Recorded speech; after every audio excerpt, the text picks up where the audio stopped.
Hello, everybody. Welcome to this conversation about human trafficking as we celebrate and honor survivors of trafficking during Human Trafficking Awareness Month.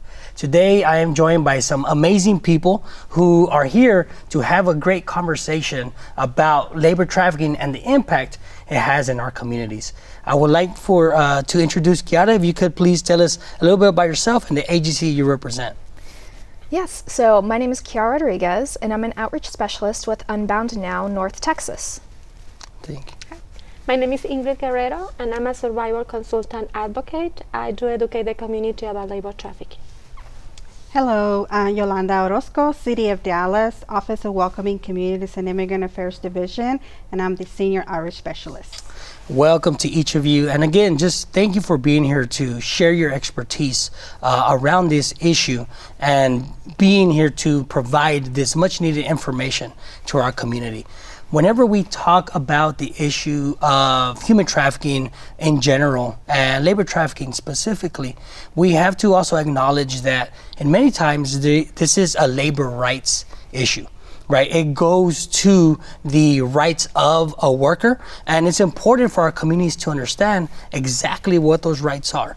And it can be that many times that's not the case. Kiara, can you tell us a little bit about why it's so important that our community understand what their rights are and how they can learn those? Sure. So we do have rights as workers, and there are protections included for everyone, regardless of immigration status. So under the Fair Labor Standards Act that is in place, it is a federal law that offers protections and standards affecting all workers. So again, that's regardless of immigration status. So people that may not have immigration status in the country, may not have stable immigration status, they are still covered under that Fair Labor Standards Act. So if you have any questions about minimum wage, about the getting paid for your hours worked, about overtime or anything like that, classification as independent contractors, please contact the U.S. Department of Labor's Wage and Hour Division. Thank you. And we know, just based on some of the experience in working with survivors, that when it comes to the violation of rights, it can be on a case-by-case basis. And luckily, we have resources in our city and in our communities that are able to address these issues. So as Kiara mentioned, please reach out to the Department of Labor with any questions pertaining to not being paid minimum wage. Correct? Not being classified as a subcontractor when in fact you're not a subcontractor. These types of situations and issues that arise are important to be resolved, so please reach out to those resources that are there for everyone in the community, no matter what their immigration status is. Thank you for clarifying that. And as we're mentioning, human trafficking in general and labor trafficking at its core, as we mentioned, it's a violation of a person's fundamental rights, right? We're talking about the violation of someone's freedom and an autonomy to be who they are in our community and in our society. Unfortunately, there are traffickers who take advantage of others. So as we go into this conversation, can you please clarify, Ingrid, what is human trafficking in general and labor trafficking specifically? Okay, so human trafficking is the recruitment or obtaining a person for the purpose of performing a sexual commercial act or labor services with force, coercion. It can be emotional or psychological control and threats without, against their will. It can be said like, in labor trafficking specifically, is performing any service and that your worker is forcing you to keep working for them by threats, by telling you that you have a debt, don't pay you all your salary, keeping some of them for them, controlling you by keeping their documents, is some of the examples. So it's not just a physical force that somebody exerts on somebody else. You're telling me that it can be psychological control.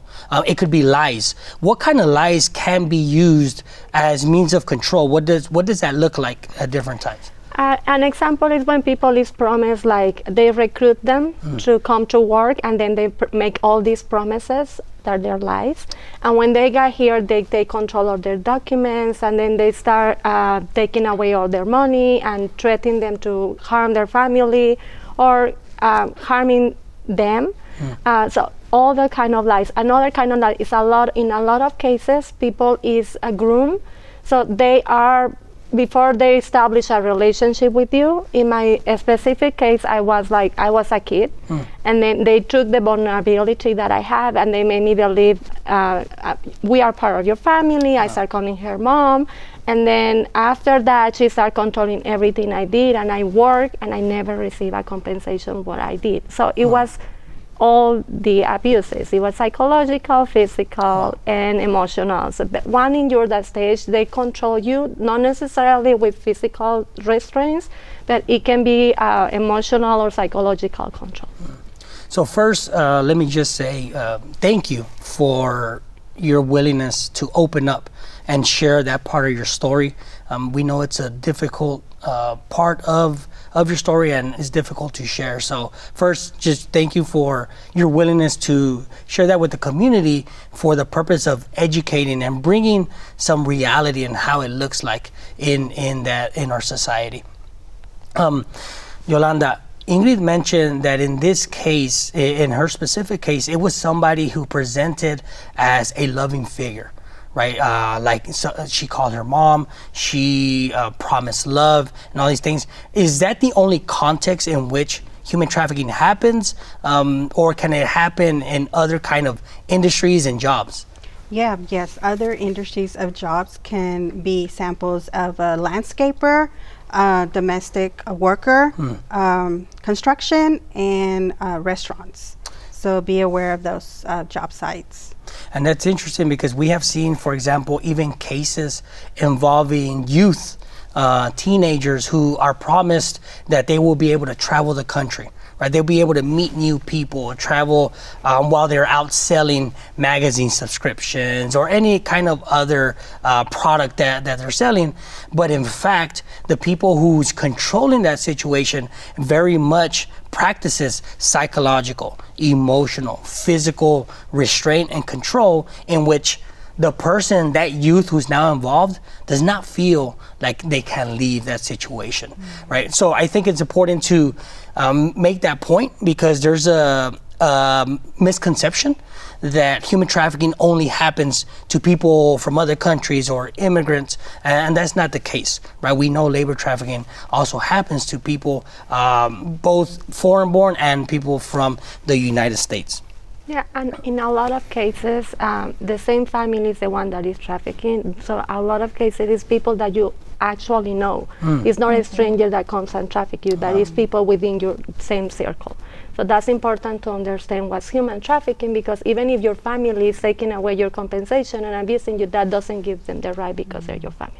That's right, and it's important to know that there are cases where people have been kidnapped and placed into these situations, right? There have been people who are immediately seem untrustworthy, but the majority of cases that we see, it's somebody that it's in their relationship, right? It could be a family member, it could be an employer, it could be somebody in their community. So thank you for clarifying that, Ingrid. And I think whenever we do this work, as I go out into the community and provide outreach and information about labor trafficking, I always get community members that come up to me and say, you know, this is what's happened to me. They share their story and they ask, can this be human trafficking? They talk about being treated unjustly. Maybe they're not paid at the same rate that other people are being paid.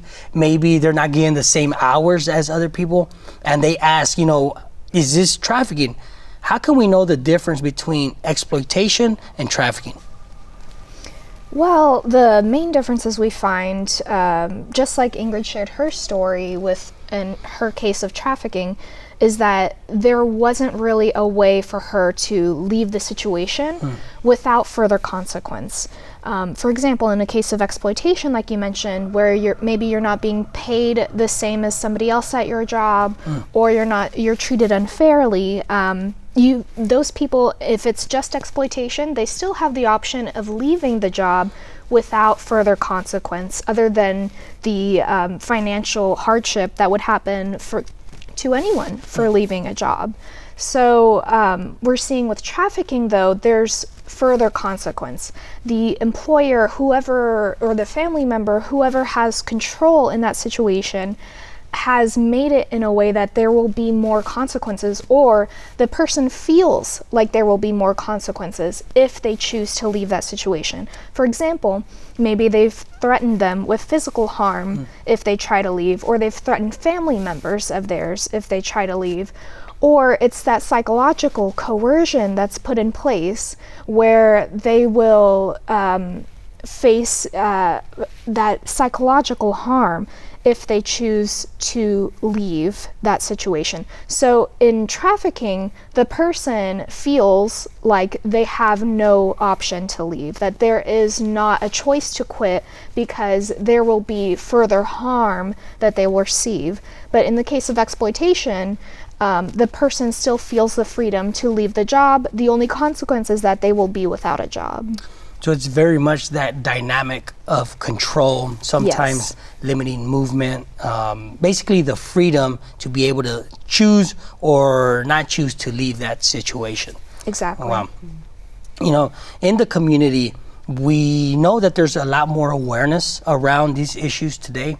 And with people's concern, they would like to know what to look for.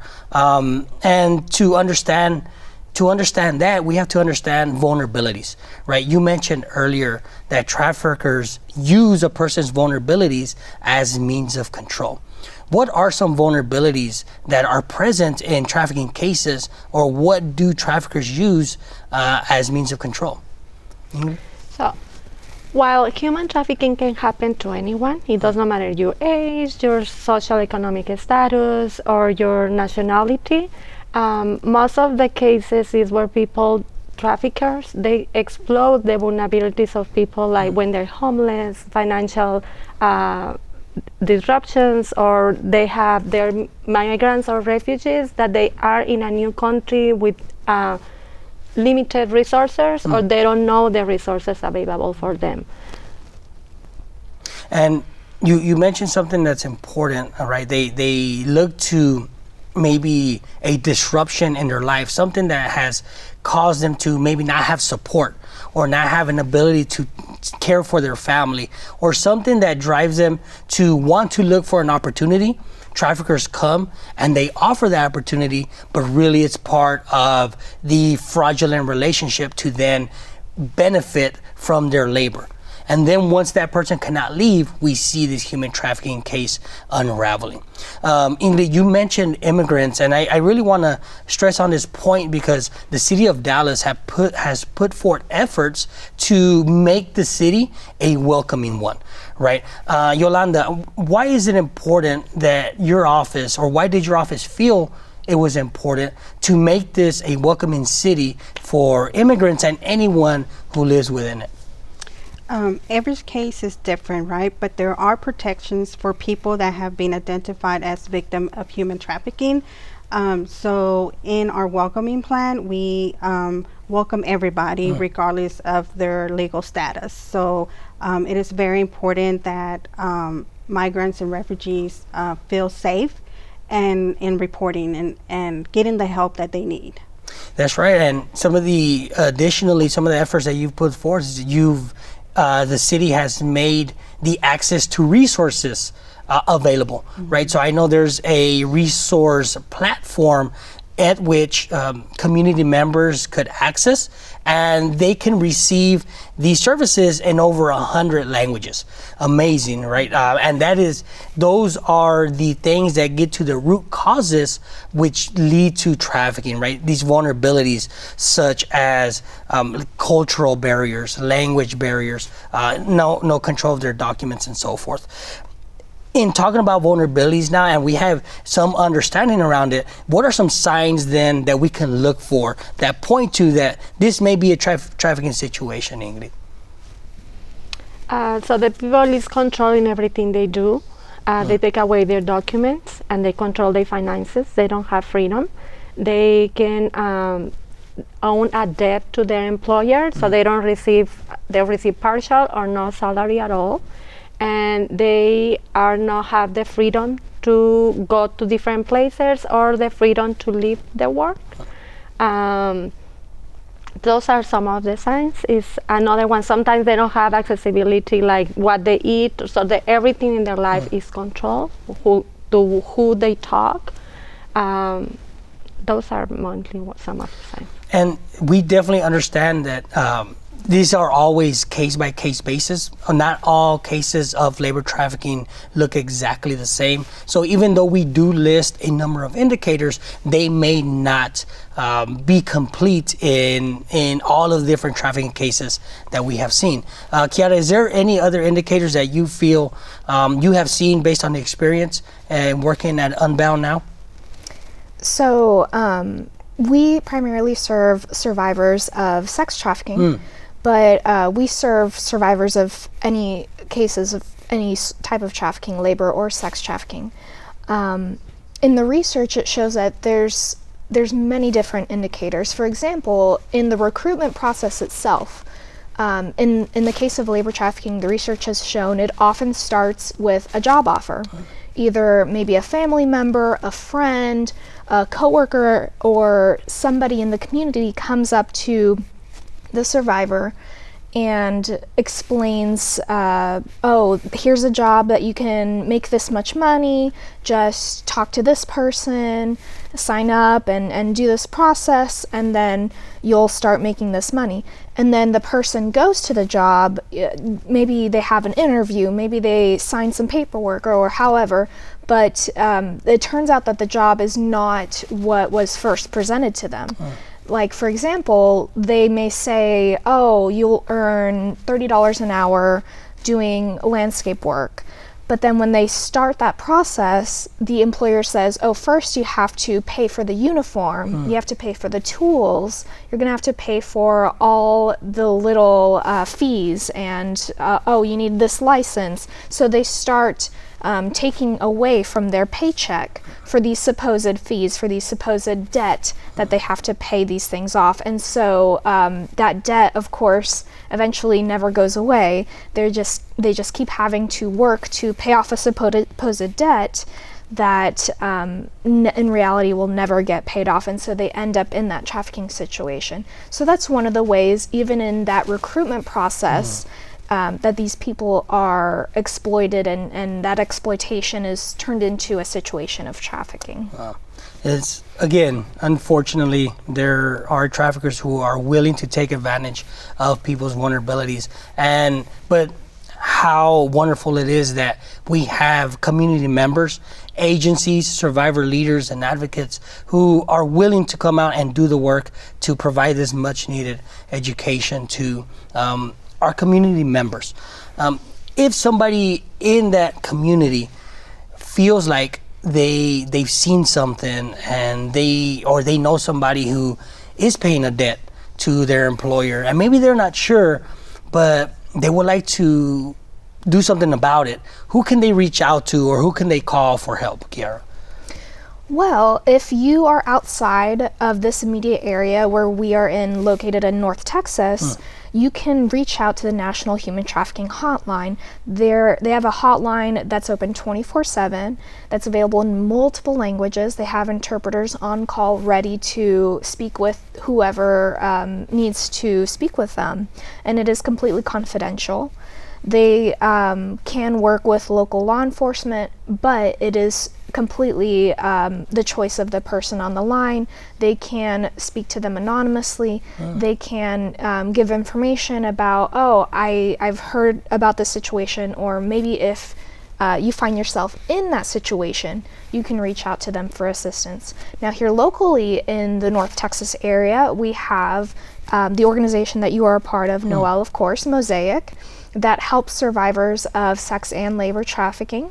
So if you're in Dallas County or within that surrounding area, definitely reach out to Mosaic. Over on the Tarrant County side of things, we have the organization I'm a part of, Unbound Now, which also again serves survivors of labor and sex trafficking.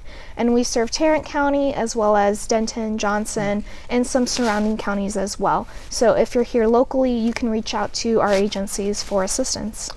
Thank you for sharing that. And I just want to highlight something you said, which really gets to different communities' concerns, which is how can people report safely?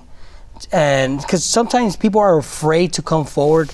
Yolanda mentioned earlier about making everyone feel welcome to access the resources. Like, for example, if they're in an emergency situation, to call 911, everybody should feel safe to be able to access that service. But there are communities and community members that may not feel as comfortable.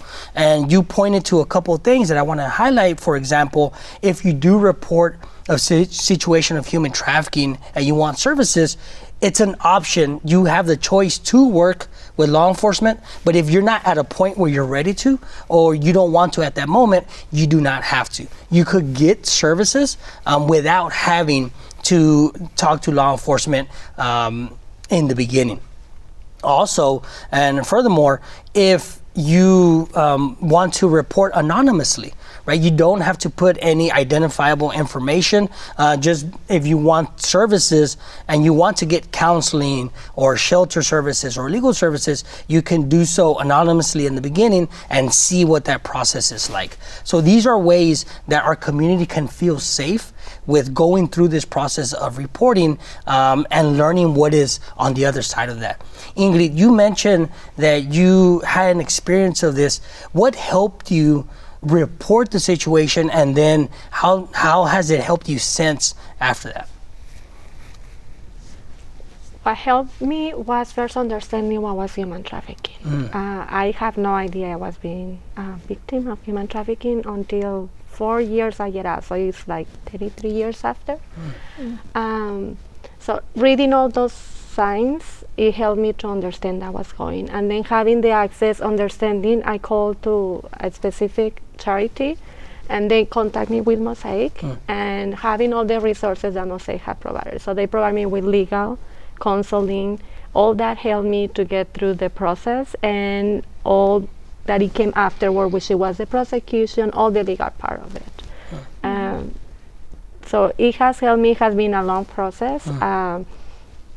As an immigrant, I was illegally being here in the country, as that they brought me, and then they helped me to fix my status and get what I needed to continue being here. Thank you for pointing that out. I think one thing that I will highlight based on what you mentioned is the protection that you were provided due to your immigration status, right? Whenever people are identified as either labor or sex trafficking victims, and they may have irregular status in the United States, they can apply for protection such as a T visa, which allows them to be in the country legally so they can work and be dependent upon themselves during their healing process. And Ingrid, as somebody who has had the privilege and honor of working with you for a few years now, I see how we're all coming together and having these important conversations in our community. But even more so than just conversations, we're putting actions based on what we're learning, just as you have. And that's what we're doing here today, right? Each of us, each representative here, and each agency represented here is doing amazing work on the ground. And I would just love to learn a little bit more about that work. Yolanda, as a representative of the City of Dallas, what can you tell us about what the City of Dallas is doing in the fight against labor trafficking? Yes, of course. On behalf of the City of Dallas, I want to share that if you're experiencing an emergency or a victim of a crime, you can call 911 regardless of your immigration status. We also have interpreters in multiple languages. In addition to 911, what are other resources of reporting trafficking? We do have the racial equity plan that serves as a strategy framework for addressing disparities. We know that certain populations are more vulnerable to certain risks. So through the racial equity plan, we use city resources and services to make Dallas community safer and a welcoming city. And that's amazing, because just being able to observe the work and the efforts y'all put in the community, and how much work it took to become a welcoming city. That is an honor that's provided to cities that show in real world how you are implementing programs, how you're dispersing resources to the community to ensure that everyone is included. So I just want to say thank you on behalf of as myself as a community member in the city of Dallas, but also just as a person appreciative of the work the city of Dallas is doing. Kiara, what can you tell us about the work that Unbound Now is doing in the fight against labor trafficking? So Unbound Now serves survivors of sex and labor trafficking of all ages in Tarrant, Denton, and Johnson counties, and also surrounding counties in the area of North Texas. So, and it's all done through our survivor advocacy program, of course. We have an outreach campaign meant to reach survivors of labor trafficking through partnerships with agencies like those joined here today, and in collaboration with the communities that we serve. We also assist youth that are vulnerable to human trafficking through our drop-in center called The Underground. It's a center meant to be a safe place where the youth up to age 22 can come in, rest, and get connected to services that they might need. We also offer professional training to local businesses, health clinics, and general people in the community, general community members. So we do that in order for them to learn more about sex and labor trafficking, and so that they are equipped to respond well to those situations. Thank you. And again, as a partner of Unbound Now, I also want to extend my gratitude for the work that you're doing for survivors out in our communities. And Ingrid, in your case, you are known in our anti-trafficking field as a survivor leader. And I want to emphasize that term leader, because that's exactly what you've been in all of the work that you have done, not only in partnership with Mosaic on a local level, but also on national level. You've been a voice for those people still being victimized by traffickers. Can you tell us a little bit about the work that you are doing today? Okay, so I have been partnership with several organizations. I've been working together with to create some materials to educate the community about labor trafficking specifically. I created a video and then some materials to train them and implement some campaigns within the community. We did outreach in the consulates, and we're still working on that campaign. And then I do serve as a consultant, so I review some of the training materials that they use and do my feedback for them to improve them according to from a survivor perspective. Amazing. Again, thank you to each of you for this wonderful work that you are doing.